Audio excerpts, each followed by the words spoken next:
Bonjour tout le monde, j'espère que vous allez bien. Je vais reprendre quelques mini-méditations pendant ce temps de confinement, peut-être pas tous les jours, je ne sais pas encore à quel rythme.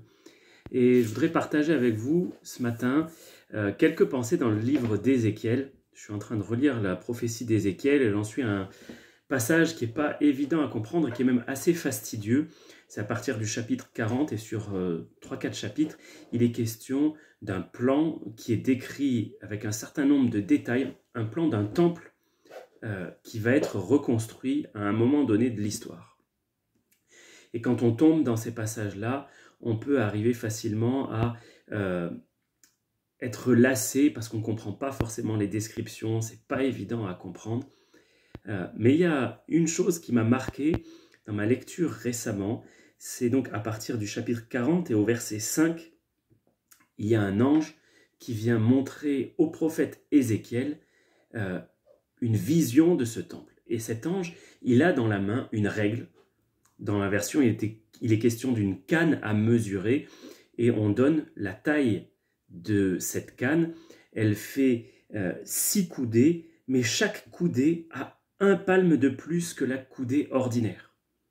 Alors si je comprends bien, si je fais bien les mesures, ça veut dire que cette règle mesure plus ou moins 4 mètres. Et ce qui m'a marqué, c'est que c'est Dieu qui envoie cette vision et qui va mesurer le temple devant Ézéchiel. Mais les mesures que Dieu emploie ne sont pas nos mesures. C'est assez fort, je trouve. C'est comme si Dieu utilisait des centimètres, mais ces centimètres à lui pour mesurer. Différents de nos centimètres, de nos mètres ou même de nos kilomètres à nous. Et ça m'a fait penser à deux choses. La première se trouve dans l'évangile de Matthieu, où on voit que le Seigneur ne porte pas du tout sur le monde le même regard que nous. Il ne mesure pas les choses de la même manière que nous. Et il dit par exemple dans Matthieu 5, 21, « Vous avez entendu qu'il a été dit aux anciens, « Tu ne tueras point. Celui qui tuera mérite d'être puni par les juges.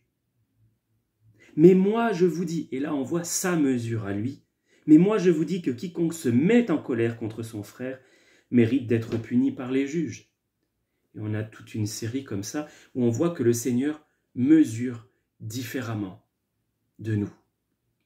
La deuxième chose à laquelle ça m'a fait penser, toujours dans cette idée d'une mesure différente, d'un regard différent sur les choses, c'est dans le prophète Ésaïe, chapitre 55, et à partir du verset 6. Je vous lis ce passage, il est tellement beau, tellement rassurant. « Cherchez l'Éternel pendant qu'il se trouve, invoquez-le tandis qu'il est prêt, que le méchant abandonne sa voie, et l'homme d'iniquité ses pensées, qu'il retourne à l'Éternel qui aura pitié de lui, à notre Dieu qui ne se lasse pas de pardonner. Car mes pensées ne sont pas vos pensées, et vos voix ne sont pas mes voix, dit l'Éternel. Autant les cieux sont élevés au-dessus de la terre, autant mes voix sont élevées au-dessus de vos voix, et mes pensées au-dessus de vos pensées. » Nous avons un Dieu qui pardonne sans se lasser, qui pardonne abondamment, qui est riche en pardon, en miséricorde, qui est lent à la colère. Et on peut venir à lui sans cesse réclamer le pardon. Ce n'est pas une excuse pour pouvoir pécher librement et aller ensuite demander grâce. Ça, c'est de l'hypocrisie. Mais parfois, nous sommes tellement accablés par notre propre péché que nous disons, nous ne pouvons pas revenir à Dieu, je ne peux pas, c'est trop, Dieu ne va pas me pardonner. Et si Dieu ne se lasse pas de pardonner, parce que ses pensées, ce ne sont pas nos pensées. L'apôtre Pierre demandait à Jésus combien de fois il devrait pardonner à son frère dans une journée. Est-ce que ce sera jusqu'à 7 fois? Et le Seigneur a dit, non pas jusqu'à 7 fois, mais jusqu'à 70 fois 7 fois dans une même journée, tu pardonneras ton frère qui a péché contre toi. J'espère que ces quelques pensées vont vous encourager, vous accompagner au long de cette journée.